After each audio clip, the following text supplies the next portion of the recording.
Hello student, welcome to all of you. Next देखिए आप exercise 5.2 का क्वेश्चन नंबर 12 एक्सरसाइज है ये 5.2 क्वेश्चन है 12। ये कह रहा है यदि A इक्वल टू ये एक मैट्रिक्स है तो A इनवर्स ज्ञात कीजिए। पहला क्वेश्चन हो गया ये। उसके बाद कह रहा है कि ये जो इक्वेशंस है तीन इनको सॉल्व करना है आपको। किसी भी मेथड से कर सकते हो, चाहे क्रैमर से कर लो और चाहे आप मैट्रिक्स मेथड से कर लो।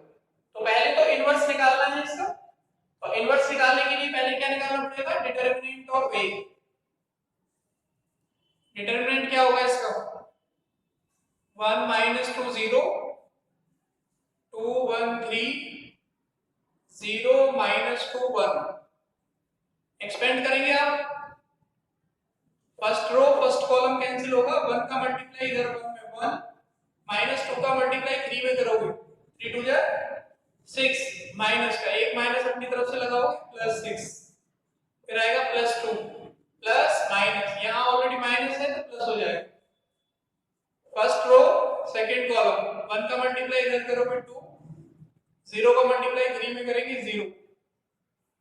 सॉल्व करो इसको, ये हो गया 7 और 2 2 जा 4 7 और 4 हो गया 11। डिटरमिनेंट ऑफ ए कितना आ गया? 11। अब आपको क्या करना है? कोफैक्टर्स करने हैं। Therefore cofactors of determinant A are C11। First row first column cancel होगा, फर्स्ट रो और फर्स्ट कॉलम 1 माइनस 2 3 1। इसका मल्टीप्लाई इधर करोगे आप 1 plus 6 7 C12 minus plus minus होता है। First row second column 2 0 3 1 2 0 3 1 2 minus 0 minus 2 C13। First row third column 2 0 1 minus 2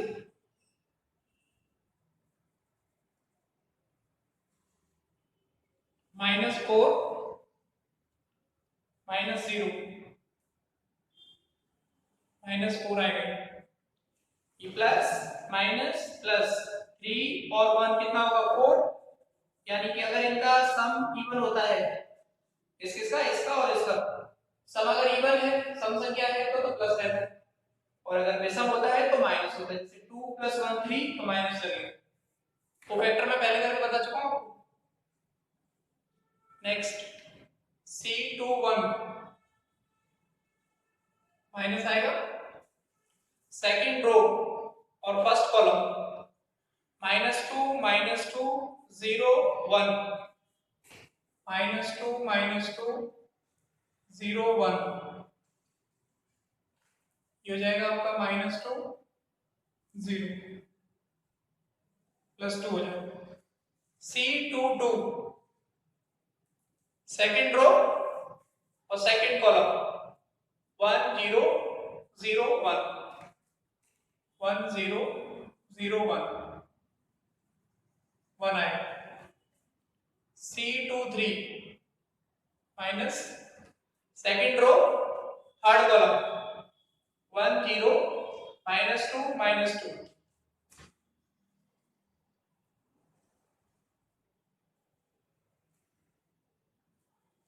-2 0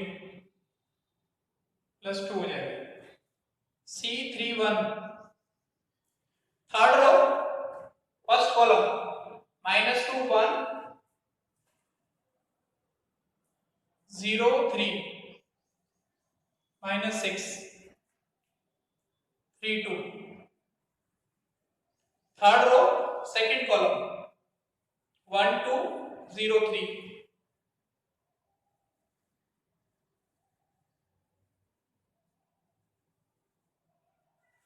-3 C33 third row third column 1 2 -2 1 1 का multiply 1 में किया 1, 2 का माइनस 2 में करोगे माइनस के 4, एक माइनस अपनी तरफ से लगाओगे प्लस 4 यानी 5 आ गया। अब इनसे क्या करना है, आपको एक मैट्रिक्स बनानी है। वो मैट्रिक्स क्या होगी, बी मैट्रिक्स होगी। बी मैट्रिक्स क्या होती है, C12 C13 C11 12 13 C21 22 23 C31 32 33 C11 7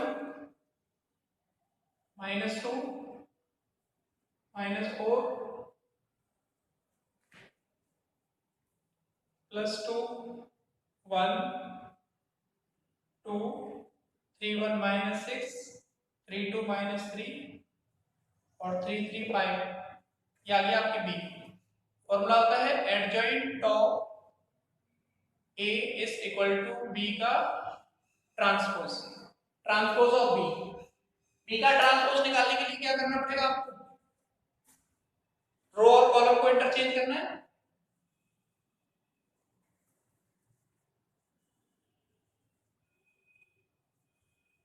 transpose निकालने के लिए रो और कॉलम को इंटरचेंज करना है।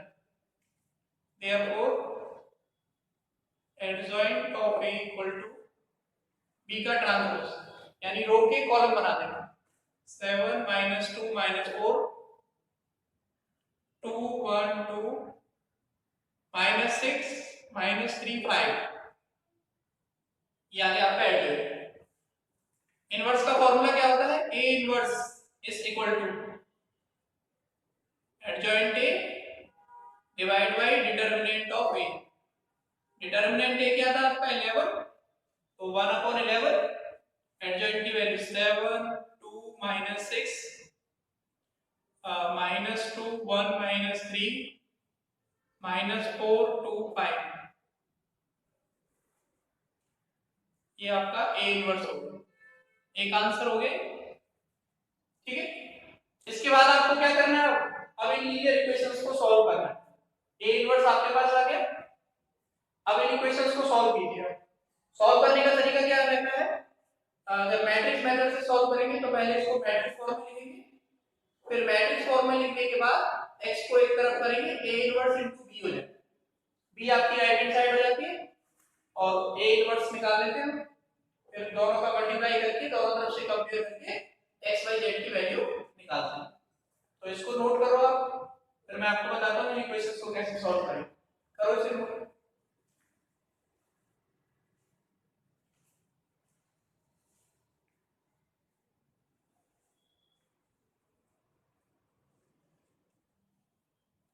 देखो इक्वेशंस को, आप जो इक्वेशन आपको दी हुई हमें गिवन है, given that x -2y plus 0 into z is equal to 10। ये फर्स्ट इक्वेशन। सेकेंड इक्वेशन है 2x plus y plus 3z equal to 8। Third equation है आपकी 0 into x minus 2y plus z equal to 7। तीसरी equation आ गई। इसको आपको किस form में लिखना है, मैट्रिक्स फॉर्म। मैट्रिक्स फॉर्म क्या होगी, कोएफिशिएंट लिखे जाएंगे 1 2 0 -2 1 -2 0 3 1। Variable x y z, right hand side 10 8 7। ठीक है, ये आपका हो गया a x equal to b। Small b बना लिया मैंने, इसको बना लेंगे x इक्वल टू क्या होगा, a इनवर्स इनटू b। इसको बना लो इक्वेशन 4। आपको a इनवर्स कैलकुलेट करना है।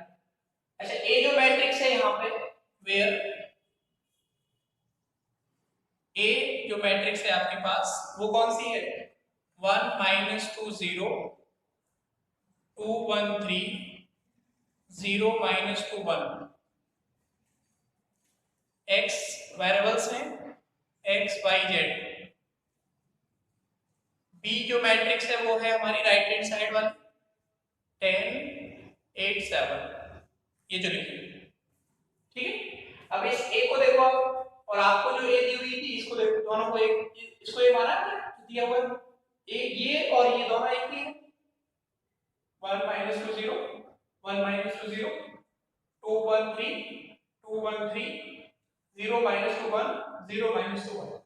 तो a इनवर्स आप कैलकुलेट कर चुके हो, ये आपने a इनवर्स कैलकुलेट किया,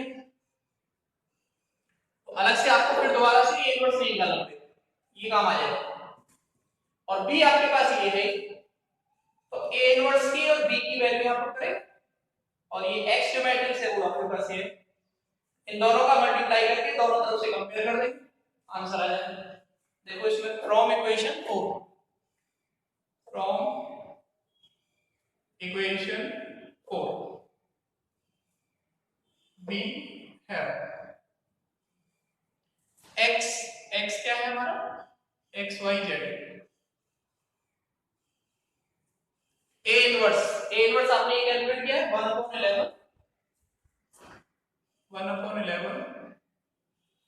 7 2 minus 6 minus 2 1 minus 3 minus 4 2 5, और b है 10 8 7। 1/11 बाहर ही रहेगा, इनका मल्टीप्लाई करेंगे अब। देखो फर्स्ट रो फर्स्ट कॉलम, इस 7 का गुणा होगा किसमें 10 में, 70 हो जाएगा, 2 का गुणा होगा 8 में 16 हो जाएगा, 6 का 7 में 42 हो जाएगा, माइनस का।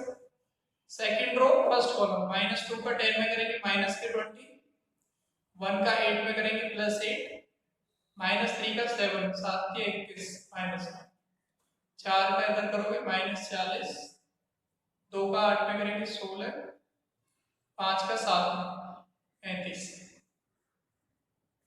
ये बचे। एक बार आप नोट कर लेना या स्क्रीनशॉट ले लेना।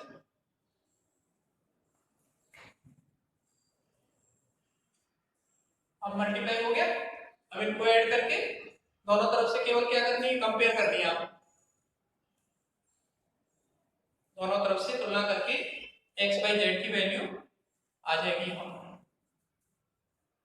मैं इस साइड लिख देता हूँ, आप यहाँ देख लेना। देखो ये है आपका x y z 1/11 कितना आएगा, ये 70 है और ये 16 है, तो ये 86 हो गया। 86 में से 42 को माइनस करना है आपको, कितना बचेगा 4 और 4, यानी कि प्लस के 44 बचेगा, ये हो गया 44। ऐसे ये माइनस का 20 है और ये माइनस का 31, तो माइनस के 41 हो गए और 8 कम करना है, तो 11 में से 3 बचेगा, 8 और 3 11, यहाँ 3 होगा तो 3 माइनस के 33, ये हो जाएगा आपका माइनस के 33। ऐसे ये 35 है और ये 16 दोनों ऐड हो जाएंगे, 6 और 5 11 41 और 10 51 और 40 कम करेंगे उसमें से, तो ये कितना बचेगा, प्लस के 11 बचेगा ये, ठीक है भाई। x इक्वल टू कितना हो जाएगा 44 बटे में आएगा 11, ये 1/11 है तो सब में डिवाइड आ गया, 44 बटे 11 माइनस के 33 बटे 11 और 11 बटे 11, तो ये 11 से 4 बार घटेगा, x बराबर कितना आ जाएगा 4। ऐसे ही y की कंपेयर करोगे, y इक्वल टू कितना होगा माइनस के 33 बटे 11, 11 से कितनी बार घटेगा 3, y इक्वल टू आ जाएगा माइनस के 3। ऐसे z की वैल्यू देखेंगे आप, z इक्वल टू क्या होगा 11/11, ये इससे 1 टाइम कैंसिल हो जाएगा, z इक्वल टू आ जाएगा। तो आपका जो आंसर हुआ x equal to 4, y equal to -1 और z इक्वल टू 1, ये रिजल्ट हो गया। आगे बढ़ते इस तरह के एग्जांपल भी है जो शो करना, और इसके आगे वाले क्वेश्चंस भी हैं इस तरह के, उनको करना है। तो ये 5.2 एक्सरसाइज का क्वेश्चन नंबर 12 हो गया। इस 5.2 एक्सरसाइज में 15 क्वेश्चन है। ये 12 तक मैंने आपको पूरे बता दिए हैं, तो यहाँ तक आप इसे नोट कीजिए, फिर मैं और देखता हूँ आगे। करो इसको नोट।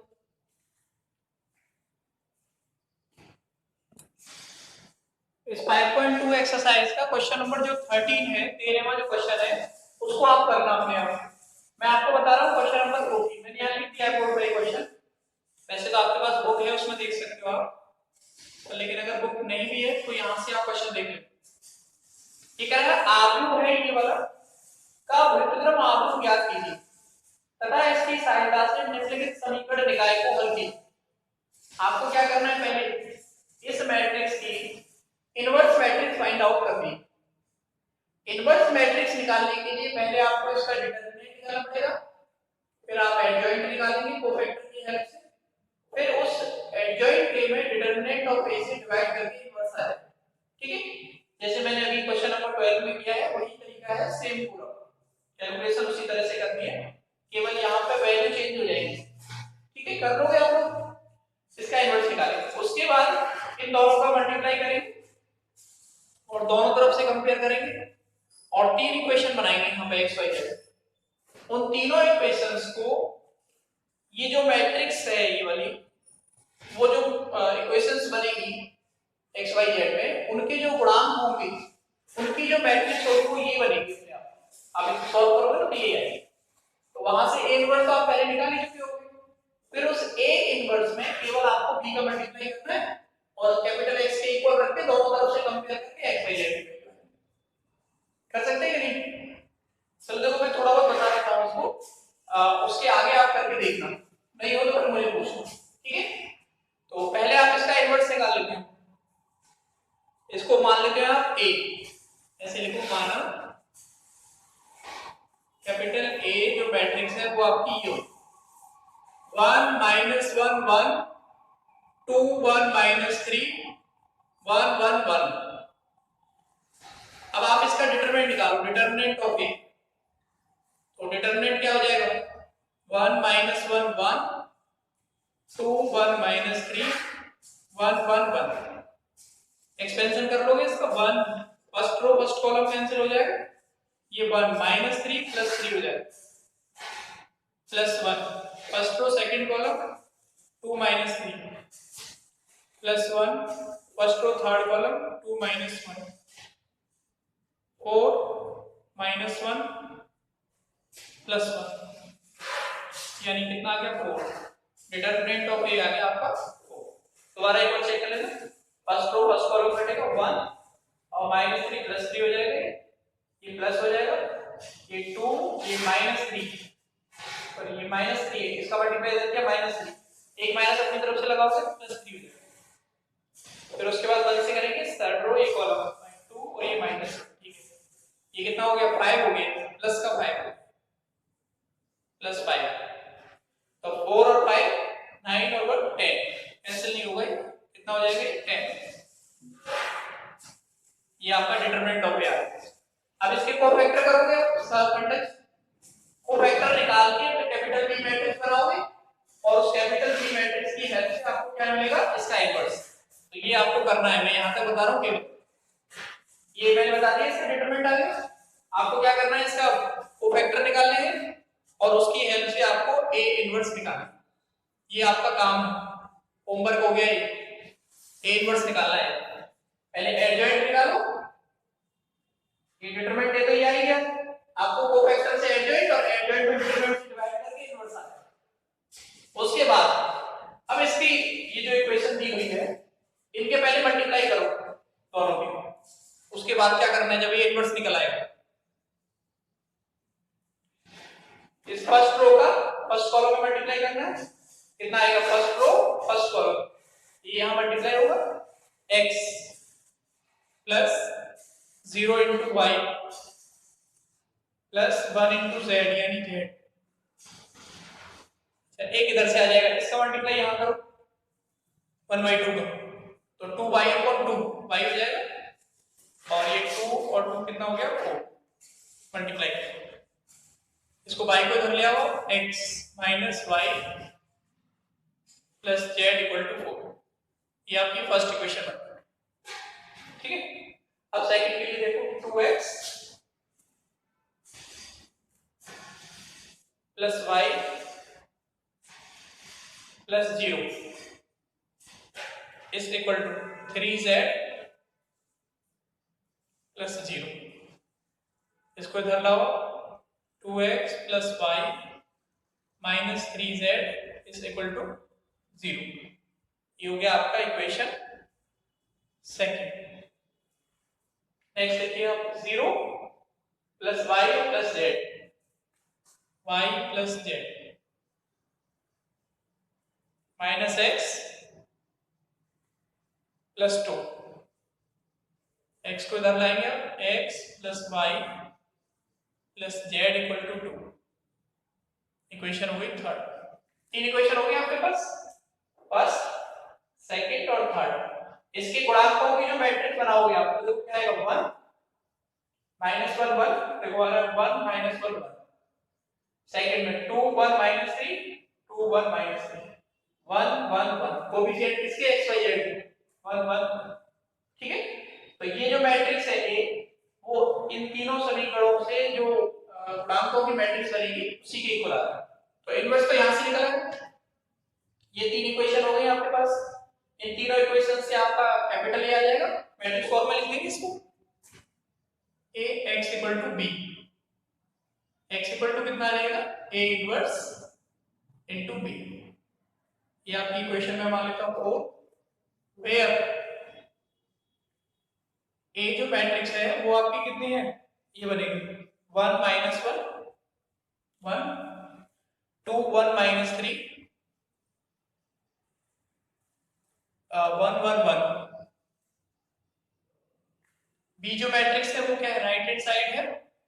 राइट हैंड साइड कितनी है 4 0 2 4 0 2। एक्स जो मैट्रिक्स है वो वेरिएबल की है एक्स वाई जेड। ठीक है। तो a इनवर्स की वैल्यू आप कैलकुलेट करोगे, यहां पे मैंने बताया, और उस a इनवर्स की वैल्यू को यहां रखोगे, फिर उसमें b का मल्टीप्लाई करेंगे और x की वैल्यू भी आ जाएगी। दोनों तरफ से कंपेयर करेंगे, आपके पास क्या आ जाएगा x y z।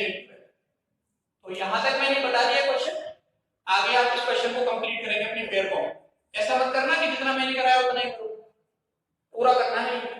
इनवर्स निकालना है, फिर यहाँ पे इनवर्स की वैल्यू रखनी है, b की वैल्यू रखनी है, फिर दोनों का गुणा करना है, फिर दोनों पक्षों की तुलना करनी है और x y z की वैल्यू निकालनी है। ठीक है भाई। तो इसको यहाँ तक नोट कर लो और बाकी काम जो है वो आप अपने आप करते हैं, करो से नोट।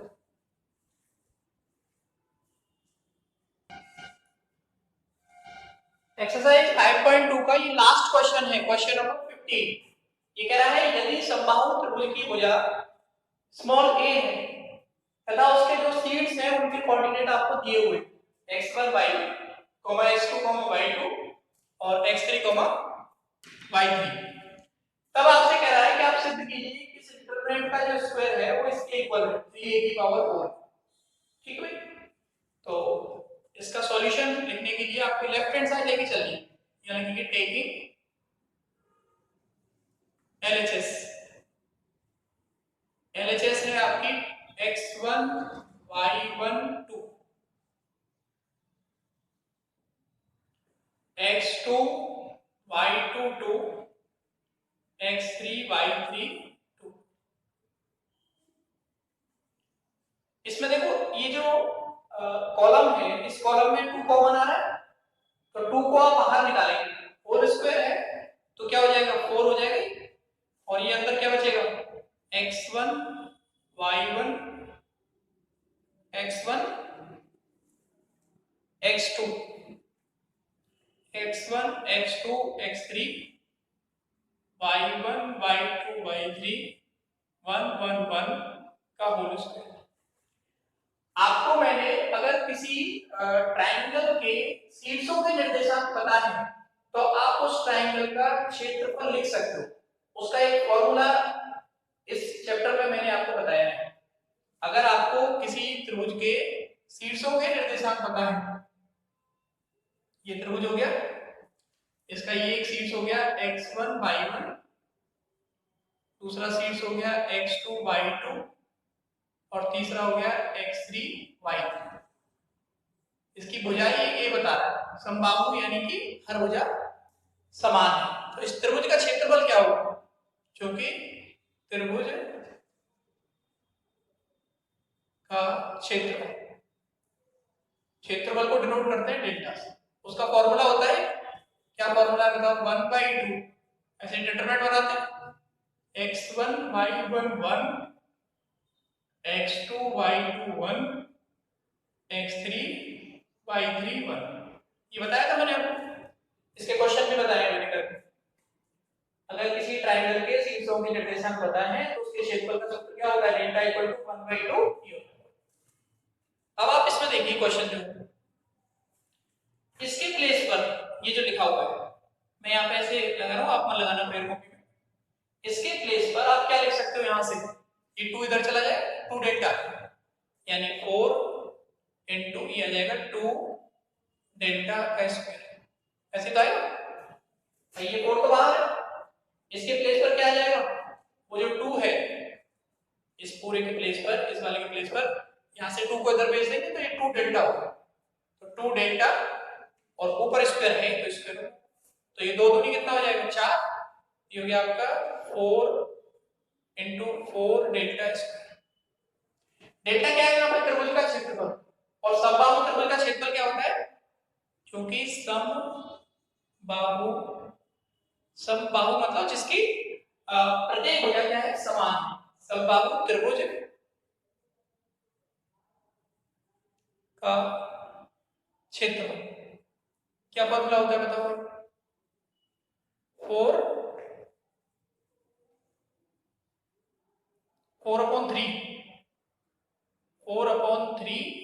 a cube,